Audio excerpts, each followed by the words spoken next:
Teria um pouco d'água só. Eu- Pega ali. Você pega?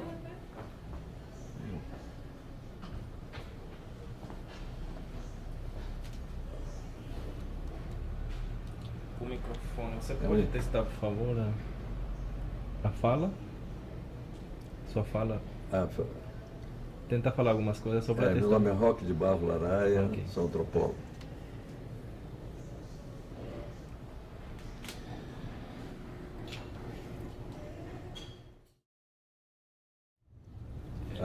Acho que a questão central é saber como uma pessoa se transforma num antropólogo, que não é uma profissão assim tão comum, né?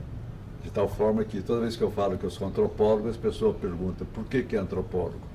Uma questão que nunca fazem a um advogado, a um engenheiro ou um médico. Eu diria que eu sou antropólogo por acaso, porque, na verdade, eu fiz minha graduação em História na Universidade Federal de Minas Gerais, e no final do curso, quando eu pretendia ser um historiador, eu vi um anúncio de um programa de pós-graduação no Museu Nacional.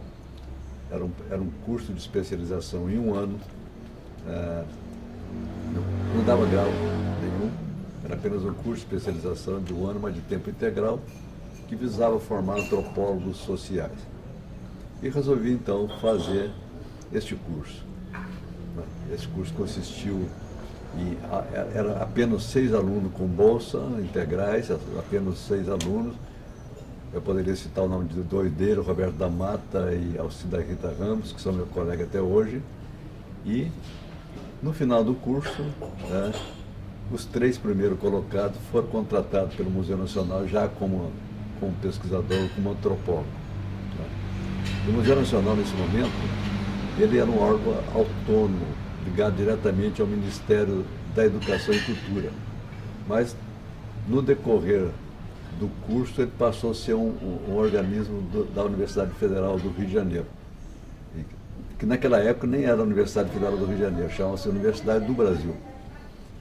Bom, o curso consistiu assim, em aulas teóricas intensas, ministrada pelo professor Roberto Cardoso de Oliveira, pai do atual antropólogo Luiz Roberto Cardoso de Oliveira, e 3 meses de trabalho de campo entre índios terena urbanizados, ou seja, índios terenos do Mato Grosso do Sul, mas que já viviam em cidade como Campo Grande, Aquidauana, Miranda.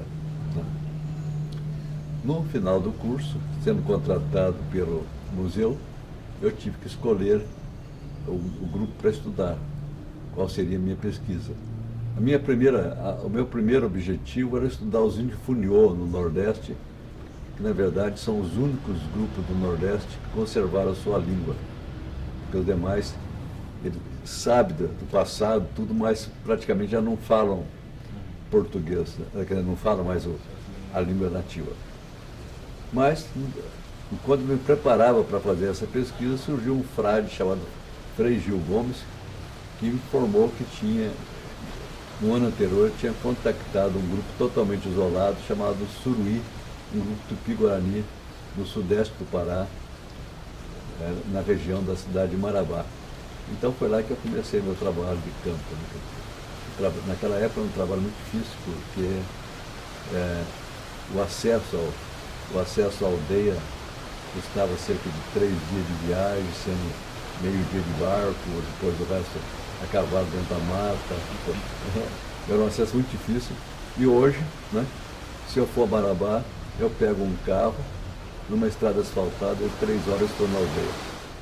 O trabalho de campo era totalmente diferente, porque significava um isolamento completo da nossa sociedade. Nos meses que eu passei lá, não sabia nada a respeito do que estava acontecendo no Brasil, porque nem o rádio a gente conseguia pegar.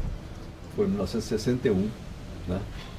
E em agosto de 61, dia 25 de agosto de 61, Jânio Quadros, que era o presidente da República, renunciou. Essa notícia só chegou a mim 15 ou 20 dias depois.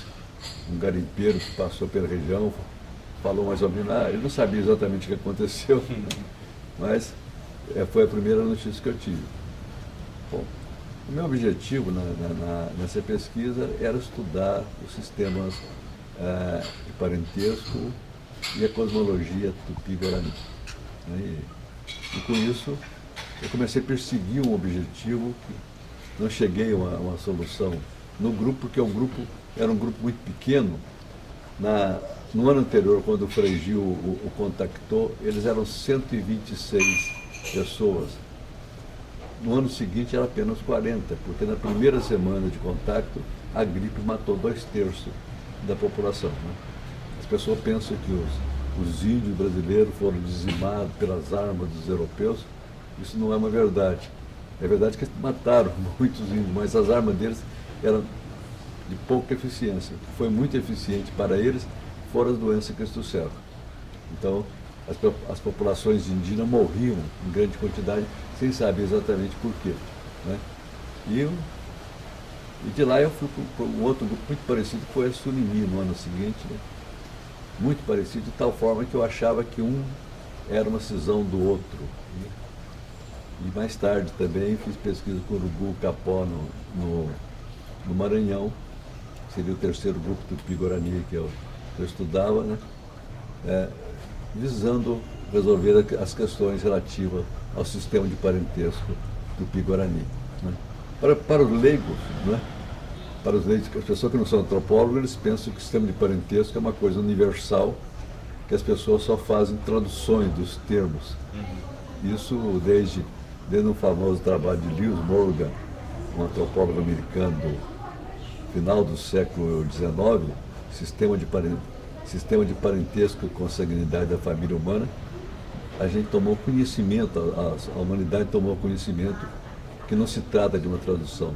São sistemas diferentes que não têm todos os termos. Por exemplo, um grupo tupi é um grupo fortemente patrilinear. Tão patrilinear que ele não tem nenhuma palavra para mãe. Então, o que os jesuítas traduzem como mãe, para eles significa a mulher do pai. Né? Então, no decorrer da minha carreira, eu comecei a trabalhar com índio e, a partir da primeira reunião brasileira de antropologia que eu fui, a quinta reunião brasileira de antropologia, né? Em 1961, em Belo Horizonte, eu tomei conhecimento que a ABA era o único fórum que existia no Brasil para defender as populações indígenas. De tal forma que essa foi quase uma especialidade da ABA por muito tempo. A questão do negro, outras questões, era abordada por outra disciplina, mas foi somente numa época muito mais recente que a ABA começou, então, a se dedicar a defender as outras minorias existentes no Brasil. Naquele tempo estava muito focada na questão dos índios, mesmo porque a ABA era muito pequena e as pessoas que fundaram trabalhavam basicamente com índio. Né? Só para ter uma ideia, né? Uma reunião da ABA em 61 ou 63 não reunia mais que 50 pessoas. Então, depois que foi tendo um grande crescimento com os programas de pós-graduação, tudo isso. Então, a minha trajetória está muito ligada também à história da ABA. Talvez eu seja hoje o antropólogo que mais frequentou reuniões da ABA, né, porque de 61 para cá eu só perdi uma. Eu sempre brinco com meus amigos que eu nasci no momento certo, porque, né, eu acabei entrando no sistema universitário sem fazer concurso. Não existia concurso naquela época, então o critério do museu para contratar os 3 primeiros colocados do curso não foi exatamente um concurso. Né? Nós estávamos fazendo um curso. Mas na época isso era possível porque a universidade tinha autonomia. Então, eu fiquei na Universidade Federal do Rio de Janeiro por 9 anos. Em 1969, eu recebi um convite da Universidade de Brasília para passar 2 anos lá como professor visitante. No final dos 2 anos, eu decidi ficar definitivamente em Brasília, onde eu me aposentei, onde eu continuo trabalhando até hoje. Eu tenho sala, mesmo aposentada por cerca de 20 anos atrás. Quando eu entrei na minha carreira acadêmica, ter mestrado e ter doutorado era uma coisa muito rara, né? E então, mas logo, ainda no Museu Nacional, eu resolvi fazer o meu doutorado na Universidade de São Paulo, né? E escolhi como orientador o professor Florestan Fernandes, que todo mundo conhece, um grande sociólogo, mas que de fato praticamente começou a vida dele como antropólogo. Na verdade, né, é uma pessoa que todo mundo admira, uma pessoa excepcional, né, que tem uma história de vida magnífica.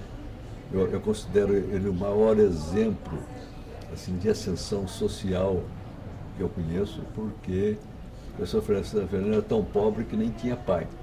Ele nunca soube quem era o pai, né? Ele foi engraxate, foi garçom, ele só fez o curso primário regular, o segundo grau, o segundo grau do curso, nós chamamos de cursos científicos na época, ele fez em Madureza, que era um curso supletivo, mas estudando intensamente por conta própria, ele conseguiu ingressar na Universidade de São Paulo e principalmente atingir o posto de catedrático na Universidade de São Paulo, né, de Sociologia. Mas a sua tese de mestrado foi sobre os índios Tupinambá. Então ele tem 2 livros fundamentais para quem estuda Tupi, que é a organização social dos Tupinambá e a função da guerra da sociedade Tupinambá. A minha tese de mestrado foi a organização social dos Tupi contemporâneos, de certa forma, inspirado no trabalho dele, por isso eu escolhi como orientador. Por isso é que eu sou doutor em sociologia, não em antropologia. Naquele tempo não existia departamento, eram cadeiras, e a cadeira do professor Florestan Fernandes era de sociologia, né? Embora fiz uma tese eminentemente antropológica, etnográfica, baseada em trabalho de campo com sociedade indígena, o meu título é de doutor em sociologia. A antropologia brasileira começou em 1900, do ponto de vista formal, né, a gente considera que a antropologia brasileira começa com o nascimento da ABA, né, embora isso não seja verdade, porque nós já temos antropólogos brasileiros, e principalmente antropólogos estrangeiros, os que nós consideramos como brasileiros, como Kurt de Medaju, Charles Wegre, né, Herbert Baldos, que foram pessoas importantes na construção da antropologia brasileira. Mas nós já temos antropólogos brasileiros já desde o início do século, como Roquete Pinto, né, e Luiz Alberto Torres, que é a primeira mulher a ser antropóloga no país, uma pessoa assim que eu acho admirável, porque em 1929 ela fazia já sozinha pesquisa na ilha de Marajó, coisa que era impensável para uma mulher nessa época.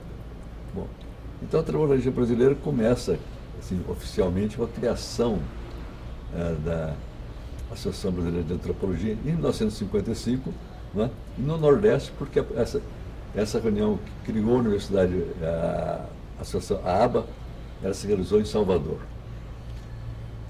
E curiosamente não é a primeira reunião brasileira de antropologia. A primeira reunião brasileira de antropologia foi 2 anos antes, no Rio de Janeiro, que se tomou a decisão de fazer a segunda reunião em Salvador e lá criar a Associação Brasileira de Antropologia. Na primeira reunião, salvo engano, estou até vendo a fotografia da primeira reunião, não tinha mais que 20 pessoas. Né? E ela vai continuar sendo uma associação com poucas pessoas por muito tempo. Eu, por exemplo, participei da minha primeira reunião, a 5ª reunião brasileira em Belo Horizonte. Eu acredito que não tinha mais que 50, 60 pessoas, porque a reunião se realizou numa colônia de férias do SESC, e era muito pouca gente, né?